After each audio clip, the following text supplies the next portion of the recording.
तो आइए मित्रों, जानते हैं आखिर क्या है इस महाकुंभ में ऐसा जो इसे इतना खास बनाता है, और इस कुंभ में क्या था ऐसा जो किसी ने देखने के बाद भी नज़रअंदाज कर दिया।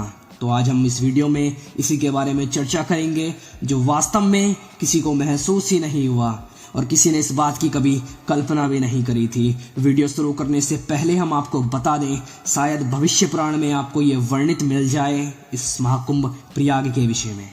आपको बता दें, इस महाकुंभ में कुछ ऐसे लोग भी हैं जो इस दुनिया में तो थे, लेकिन इस दुनिया में लोगों की नज़रों के सामने कभी नहीं आए। तो ऐसा क्या हुआ जो वो रातों रात दुनिया की नज़रों के सामने आ गए?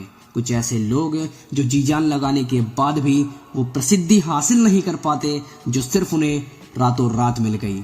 अगर आपने कभी कल्पना करी हो तो आपको पता चलेगा कि इसके पीछे का रहस्य क्या है। वही हम आज आपको समझाएंगे।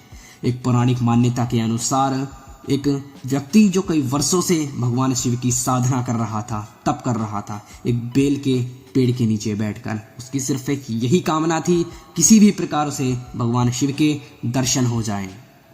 कई वर्ष बीत गए और कई ऋतुएं बीत गई और एक दिन उसकी तपस्या का फल जो उसे मिलने वाला था, भगवान शिव ने उसे दर्शन दिए और स्वयं कहा कि मांगो पुत्र, क्या वरदान चाहते हो? धन, संपदा, मान, सम्मान, प्रसिद्धि, तुम जो चाहोगे वो तुम्हें मिल जाएगा। मोक्ष की कामना भी जिस व्यक्ति को नहीं थी, अंत में उसने कभी ना समाप्त होने वाली वह धन संपदा मांग ली भगवान शिव से। भगवान शिव ने वर दिया और अंतर्ध्यान हो गए। सिर्फ एक माया के वशीभूत होकर उस व्यक्ति ने अपने कई वर्षों का तप जो एक क्षण में नष्ट कर दिया, और वही गलती आज हम पुनः दोहरा रहे हैं। 144 वर्ष बाद पड़ने वाला ये महाकुंभ जो किसी साधना और तपस्या से कम नहीं है, आज हम भी अपने उस तप को नष्ट कर रहे हैं। और किस प्रकार, आइए हम आपको बताते हैं। जिस महाकुंभ में कुछ ऐसे संत, अघोरी, तपस्विनी और कुछ ऐसी ऊर्जाएं इस कुंभ में आई हैं, इस महाकुंभ में आई हैं, जो इस महाकुंभ को खास बनाती हैं। क्या आपको नहीं लगता कि आपको भी उन शक्तियों का, उन ऊर्जाओं का अनुभव होना चाहिए जो इस महाकुंभ में आई हैं?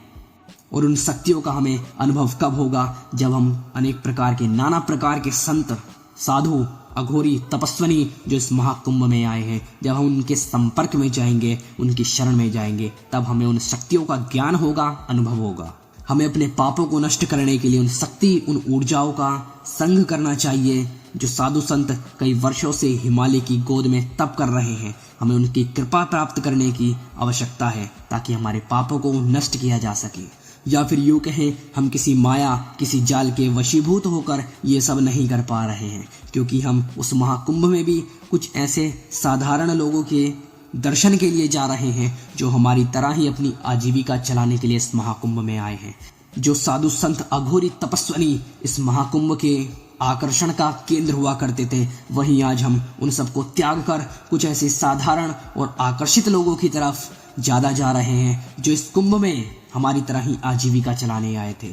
हमारे जीवन में 144 साल बाद पड़ने वाला ये महाकुंभ है जो शायद ही हमने इससे पहले कभी देखा था, जिसे हम कह सकते हैं कि हमारा सदियों का तप है जो हम नष्ट कर रहे हैं। हम संत, अघोरी, तपस्विनी जो नाना प्रकार की शक्तियाँ इस महाकुंभ में आई हैं, जो हर प्रकार की ऊर्जा इस महाकुंभ में आई है, जो कई वर्षों से तपस्या कर रहे थे, हमारे साधु संत समाज के लोग जो हमारे कल्याण की कामना से सिर्फ एक ही बार महाकुंभ में प्रवेश करते हैं, जिनकी पॉजिटिव ऊर्जाएं हमारे लिए इस महाकुंभ में आई हैं, हम उन्हें भी त्याग कर कुछ साधारण लोगों के लिए इस महाकुंभ में जा रहे हैं। क्या आपको नहीं लगता कि हमें उन साधु संतों की कृपा चाहिए जो इस महाकुंभ में आए हैं, जो कई वर्षों से तपस्या कर रहे हैं, भगवान शिव की साधना कर रहे हैं? इस वीडियो में हम आपको यही बताना चाहते थे, ये महाकुंभ है जो 144 वर्ष बाद हमारे जीवन में आया है, और इस कुंभ में वह सारी शक्तियाँ आती हैं जो कई वर्षों से हिमालय, अनेक नाना प्रकार की जो गुफाएं हैं वहाँ पर विराजमान रहती हैं। वो सिर्फ 144 वर्ष बाद ही इस महाकुंभ में आती हैं। अगर हम उनके दर्शन ना कर सके तो हमारा जीवन